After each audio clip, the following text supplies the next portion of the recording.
పల్నాడు జిల్లా చరిత్రలోనే మునుపెన్నడూ లేని విధంగా ఒక అద్భుతమైన ఆర్థిక సాధికారక విప్లవానికి నర్సారావుపేటలోని కోడెల శివప్రసాదరావు స్టేడియం వేదిక కానుంది. ప్రభుత్వం ఇవాళ ప్రతిష్టాత్మకంగా నిర్వహించబోయే mega credit outreach program కార్యక్రమానికి కేంద్ర ఆర్థిక శాఖ మంత్రి నిర్మలా సీతారామన్, సీఎం నారా చంద్రబాబు ముఖ్య అతిథులుగా హాజరు కానున్నారు. పేద, బడుగు, బలహీన వర్గాలు, చేతి వృత్తుల మహిళల ఆర్థిక ప్రగతికి బాటలు వేసేలా ఈ చారిత్రాత్మక కార్యక్రమాన్ని చేపట్టడం జరిగింది. రాష్ట్ర చరిత్రలోనే ఎన్నడూ లేని విధంగా పల్నాడు జిల్లా వ్యాప్తంగా మొత్తం 1,02,246 మంది లబ్ధిదారులకు 3,216 కోట్ల రుణాలను ఈ వేదికపై పంపిణీ చేయనున్నారు. పల్నాడు జిల్లా ఆర్థిక వ్యవస్థకు వెన్నెముక అయిన వ్యవసాయ రంగానికి అత్యధికంగా 83,365 ఖాతాలకు 2,286 కోట్ల రుణాలు జమ చేయనున్నారు. Mudra, PM Svanidhi, PM EGP, PM Vishwakarma వంటి పథకాల ద్వారా వ్యాపారాలు, సూక్ష్మ పరిశ్రమలను ప్రోత్సహించేందుకు 4,412 ఖాతాలకు 313 కోట్ల 19 లక్షల రుణాలు అందించనున్నారు. మండలానికో క్లస్టర్ విధానంలో భాగంగా జిల్లాలోని 16 మండలాల్లో 52 కోట్ల పెట్టుబడితో 16 ఫుడ్ ప్రాసెసింగ్ యూనిట్లను మంజూరు చేశారు. ఇక ఇప్పటికే కార్యక్రమ ఏర్పాట్లను కలెక్టర్ కృతికా శుక్లా ఆయా శాఖల అధికారులతో కలిసి క్షేత్రస్థాయిలో పరిశీలించారు. ఇక పూర్తి అప్డేట్స్ మా ప్రతినిధి రవిచంద్ అందిస్తారు. సుమిత్ర, దేశంలో ఎక్కడా లేని విధంగా ఒక జిల్లా హెడ్ క్వార్టర్లో దాదాపు 1,00,000 మంది పైన లబ్ధిదారులకు 3,200 కోట్ల రూపాయల రుణం ఇవ్వడం అనేది మొదటిసారిగా చెబుతున్నారు.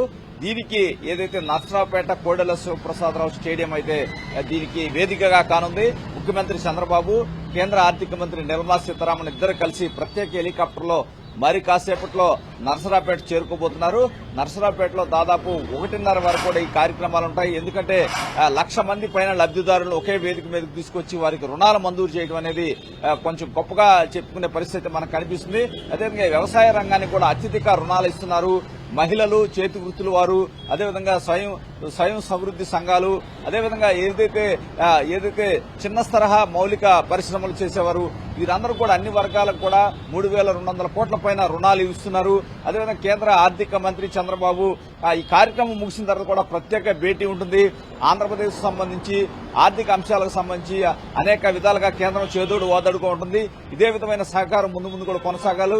అదేవిధంగా కేంద్రానికి సంబంధించిన కొన్ని పథకాలు ఉన్నాయి రాష్ట్రంలో, వాటికి సంబంధించి కూడా నిధులను ఇమీడియట్ గా ఇప్పించే విధంగా చర్యలు తీసుకోవాలని ముఖ్యమంత్రి ఆర్థిక మంత్రిని కోరబోతున్నారు. అదేవిధంగా ఆంధ్రప్రదేశ్ రాజధాని కావచ్చు, పోలవరం కావచ్చు, వివిధ కేంద్ర ప్రాయోజిత కార్యక్రమాల శరవేగంతో ముందుకు పోతున్న పరిస్థితిలో కేంద్రం ఏదైతే అభివృద్ధి చేస్తున్న ఆ కార్యక్రమాలన్నీ కూడా విస్తృతంగా చేస్తున్న రాష్ట్రాలకు ప్రయోజనంగా ఉండే పథకాల్లో కొంచెం భాగస్వామ్యం పెంచాలని చెప్పి కూడా ముఖ్యమంత్రి కోరుతున్నారు. ఇదే విధంగా కేంద్ర సహకారంతో ముందుకు పోతున్నాం. అనేక విధాలుగా ఇంకా సహకరించాల్సిన అవసరం ఉంది. ఎందుకంటే ఆంధ్రప్రదేశ్ లో ఆర్థిక ఇబ్బందులు కొనసాగుతున్నాయి. గత 5 సంవత్సరాల్లో లెక్కకు మించి అప్పులు చేశారు. లక్షల కోట్లు తెచ్చి ఏదైతే వైసీపీ ప్రభుత్వ హయాంలో దుర్వినియోగం చేసిన పరిస్థితి. ఈ నేపథ్యంలో ఈ కష్టాల నుంచి బయటపడడానికి అనేక విధాలుగా ఆంధ్రప్రదేశ్ ప్రభుత్వం కృషి చేస్తుంది. ఈ నేపథ్యంలో కేంద్ర సహకారం కూడా ఇప్పుడున్న విధంగానే ముందు కూడా కొనసాగాలని ఆంధ్రప్రదేశ్ ప్రభుత్వం కోరుకుంటుంది.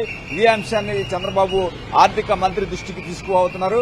ఈ విధంగా నర్సరావుపేట కార్యక్రమం మొత్తం ముగిసిన తర్వాత ముఖ్యమంత్రి చంద్రబాబు నివాసంలో మరోసారి 1 గంట భేటీ అయ్యి అన్ని అంశాలు కూడా చర్చించబోతున్నారు. సుమిత్ర, అంటే రవిచంద్, ఈరోజు 1,03,245 మంది లబ్ధిదారులకి రుణాలు ఇవ్వబోతున్నారు. రుణాల పంపిణీ జరగబోతుంది. అయితే లబ్ధిదారులను ఎలా చూస్ చేయడం జరిగింది? ఏ వర్గాలు ముఖ్యంగా లాభపడే అవకాశం కనిపిస్తోంది? అంటే ఇక్కడ ప్రధానంగా చూసుకుంటే కనుక ఒక జిల్లాలో, ఎందుకంటే పల్నాడు జిల్లా చూసుకుంటే 7 అసెంబ్లీ కాన్స్టిట్యున్సీలు ఉంటాయి. 7 అసెంబ్లీ నుంచి కూడా 1,00,000 మంది పైన లబ్ధిదారులను ఒకే వేదిక మీద తీసుకొస్తున్నారు. వారిలో జనరల్ గా ప్రభుత్వం నుంచి కేంద్ర రాష్ట్ర ప్రభుత్వాల భాగస్వామ్యంతో ఈ రుణ మేళా జరుగుతుంది. ఎందుకంటే వీరిలో ఎక్కువ అగ్రికల్చర్ వ్యవసాయదారులు ఎక్కువగా ఉన్నారని చెప్పి వ్యవసాయానికి రుణాలు ఇస్తున్నారని చెప్పుకోవచ్చు. వీరిలో చూసుకుంటే పేదలు, మహిళలు, చేతి వృత్తుల వారు, ఔత్సాహిక పారిశ్రామికవేత్తలు, అదేవిధంగా చూసుకుంటే వ్యవసాయ రంగానికి ఇక్కడ చూసుకుంటే దాదాపు వ్యవసాయ రంగానికి చూసుకుంటే 83,365 ఖాతాలకి 2,286 కోట్లు ఇస్తున్నట్టు కూడా వారి నోట్లో అయితే పేర్కొనడం జరిగింది. అంటే అగ్రికల్చర్ ప్రధానంగా వ్యవసాయదారులకు 83,000 మందికి పైన వీరు రుణాలు ఇస్తున్న పరిస్థితి కనిపిస్తుంది. చేతి వృత్తుల వారు, అదేవిధంగా ఔత్సాహిక పారిశ్రామికవేత్తలు, మధ్య సూక్ష్మ ఏదైతే పరిశ్రమలో చేసుకునే వారికి కూడా ఇక్కడ అవకాశం కల్పించడం జరిగింది. మండలానికి ఒక క్లస్టర్ విధానంలో భాగంగా 16 మండలాల్లో 52 కోట్ల పెట్టుబడితో 16 ప్రాసెసింగ్ యూనిట్లు కూడా ఏర్పాటు చేస్తున్నట్టు తెలిసింది. ఈ విధంగా పల్నాడు జిల్లాలో అయితే ఒక పెద్ద అభివృద్ధి కార్యక్రమానికి ఈ రోజు శ్రీకారం చుట్టారని చెప్పుకోవచ్చు. Sumitra, thank you Ravichandra for the updates.